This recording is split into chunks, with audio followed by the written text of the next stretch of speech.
Welcome to this podcast of the Florida Historical Quarterly. My name is Daniel Murphree and I am Assistant Editor of the Journal.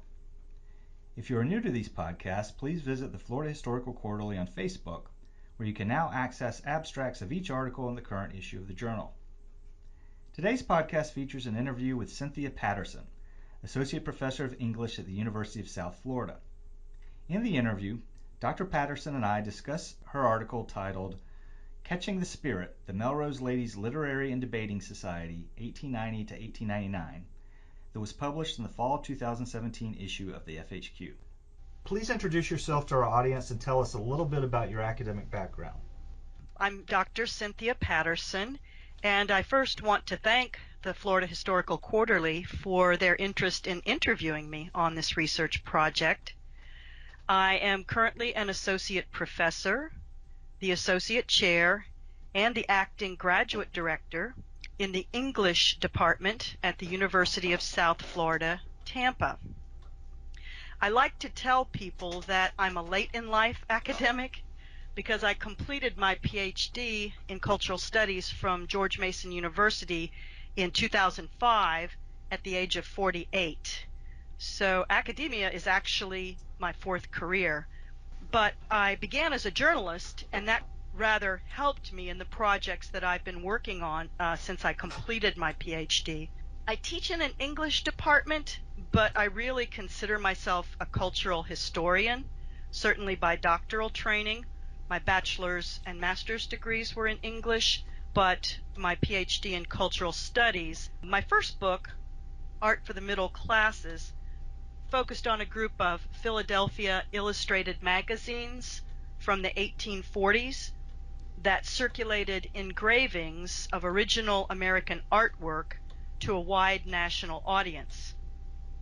So that's why I think that my early journalistic training came into play then in my academic work.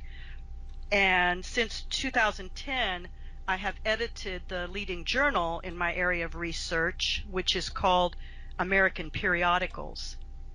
I'm a relative newcomer to Florida history, though, and this project on Florida's women's clubs during the Progressive era, roughly 1890 to 1920, originated in earlier research I had done on sewing clubs from the 19th century. I had published an earlier piece on the Charleston Unitarian Ladies Sewing Society, and it allowed me to see that these sewing circles were really a lot more about political and reform activities than about sewing.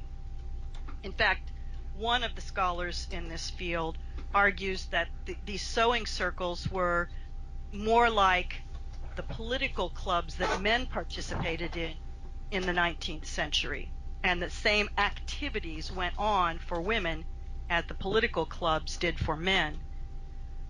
And it turns out that many of these sewing societies actually morphed into literary societies.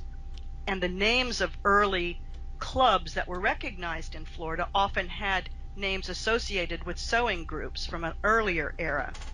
So I decided to investigate what the literary societies in Florida were doing in the late 19th and early 20th century. Wow, you have a very diverse background. You're quite the Renaissance person, and all the administrative tasks too, of course, fascinate me too, for only reasons academics would care about. You kind of led us down this path already, but the topic of your, the topic or focus of your FHQ article is the Melrose Ladies Literary and Debating Society. Can you just, in general, tell us what that is and I guess why it's important? Sure.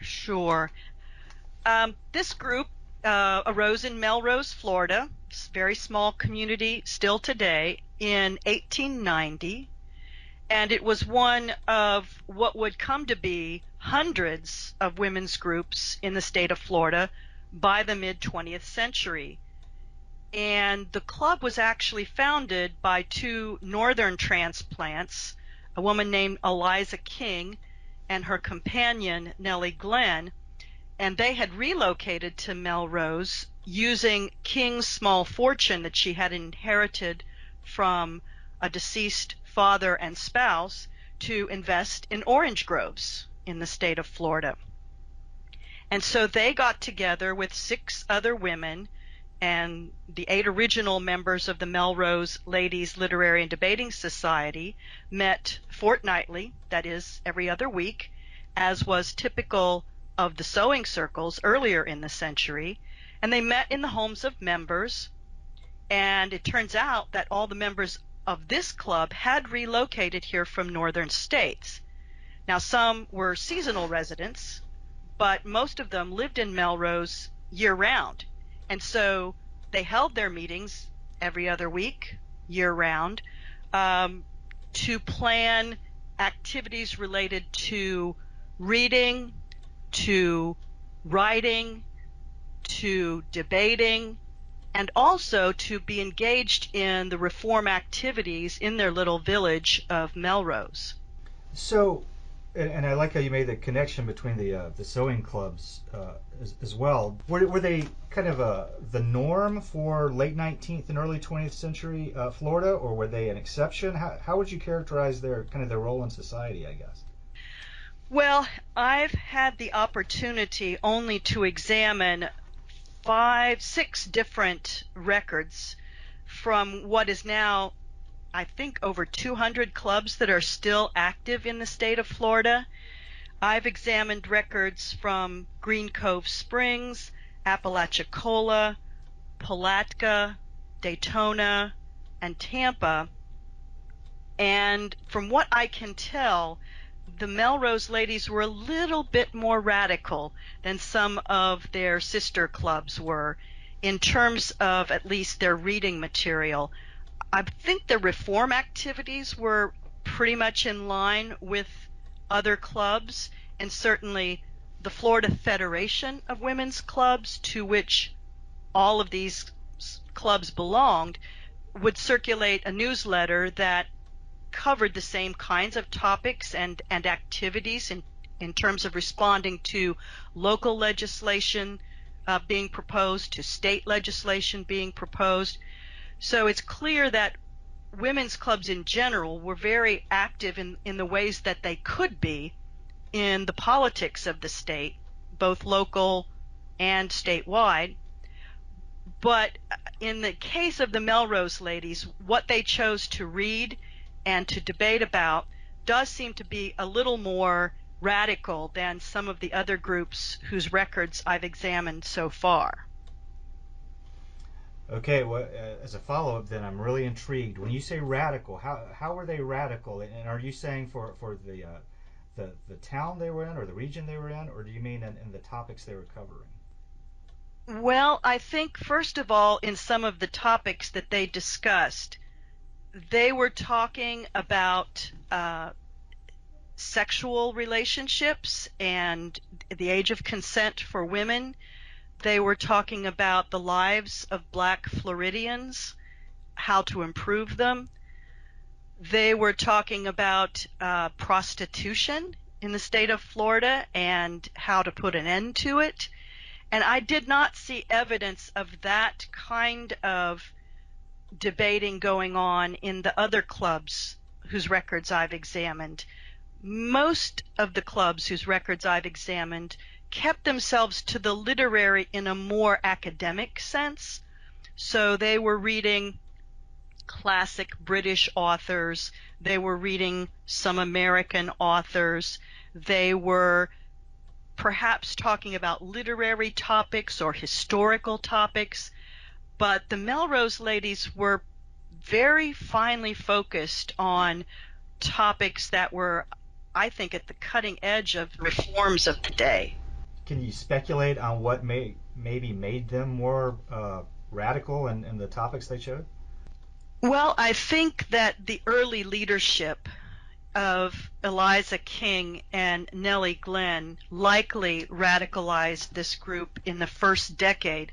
That's the decade I've written about in this article, and that's the decade in which, it's from 1890 to 1900, in which these two were the primary leaders Eliza King was the president. Nellie Glenn, thankfully, the secretary, who took exceptionally detailed notes and left those notes for historians to examine. So they brought with them a history of some radical reform that they had already done in New York, and before that, Eliza King in New Zealand, where she was originally from. So I think their influence on this group was pretty significant in that first decade.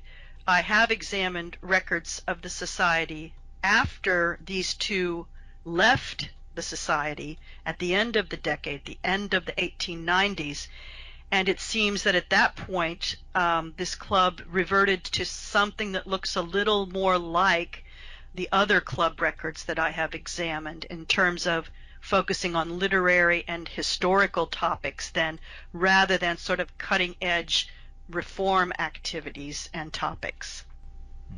Okay, yeah, that makes a lot of sense. Well, so we're talking about this in kind of a late 19th, early 20th century context, but are there any legacies or influences of the Melrose Ladies Literary and Debating Society in Florida today, in 21st century Florida? Well, I think they had a profound influence on what was going on at the state level in the women's group movement, and how they put pressure on legislators for certain legislation. I gave the example of prostitution. There was a bill introduced to legalize prostitution in the state of Florida, and this club led the movement to write letters to the governor and to other dignitaries to protest this legislation. They also were very key in leading toward the legislation that created the fence laws in Florida. They were very concerned about the fact that animals were roaming the streets of their town. So there was a lot of pressure early on to institute fence laws in Florida. I think they were also, we can credit them with, if you go to some of these small villages, you'll see beautiful trees, and lots of them. And most of these women's groups were very involved in planting trees all around the state of Florida, and I think we can credit them for that. I also think that some of the topics that they pressed on in this particular group, you could actually draw a line from their concern about the rights of women and male abuse of power to today's contemporary Me Too movement. I don't think it's a far stretch to see that they were already asking these kinds of questions and concerned with these issues of the rights of women and male abuse of power then that now are in the media today. I think it's important to note also that most of these women's groups are still in existence today and still meet in their original meeting house, as does the Melrose group, the same one they erected in the 1890s. Over 200 groups still belong to the Florida Federation of Women's Clubs, and that's just the women's clubs for white women. There was a whole other organization, the National Association of Colored Women's Clubs, which was also very active beginning in the 1890s. And from what I can tell of their newsletters, both groups, these clubs are still very active in leading reform initiatives in their villages, towns, and cities. Wow, so their legacies are, some of them are actually recognized, and a lot of them aren't recognized today, but they definitely have legacies, I guess, for our modern Florida. This is really interesting to me. I hope to others as well, and I believe to others as well. Is there anything else you would like our audience to know about your article or your research? Well, this is a good time, I think, to put in a plug for saving and preserving the records related to women in the state of Florida.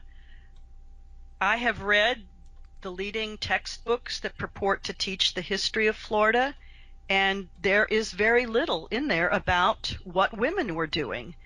And I suspect that one reason for this is that most of these women's clubs records are held privately.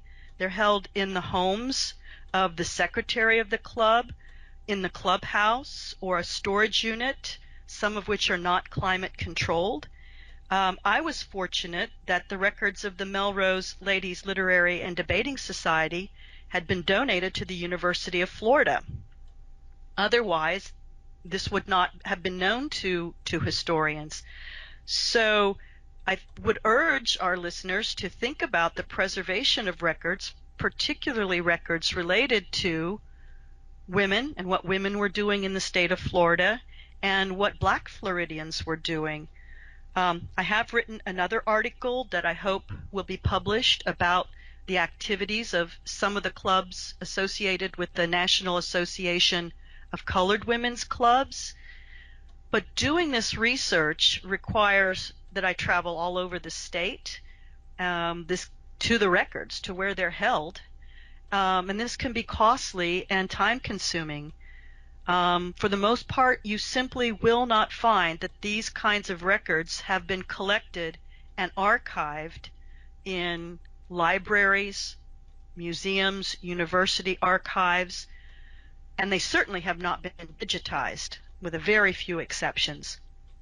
So the challenge of preserving these histories is very real. So, Floridians out there, if you have archives on this stuff, you definitely need to make them accessible to scholars who want to publish more on women in Florida in general, but especially during the 19th and 20th centuries. And we need to do it as quickly as we can so we can get this stuff out there. Dr. Patterson, thank you very much for speaking with us today. I think your article is really informative, and I think the audience is going to get a great deal out of it. Thank you very much for wanting to interview me about this important research. Thank you for joining our international audience for this podcast of the Florida Historical Quarterly. The Florida Historical Quarterly is the peer-reviewed scholarly journal of the Florida Historical Society.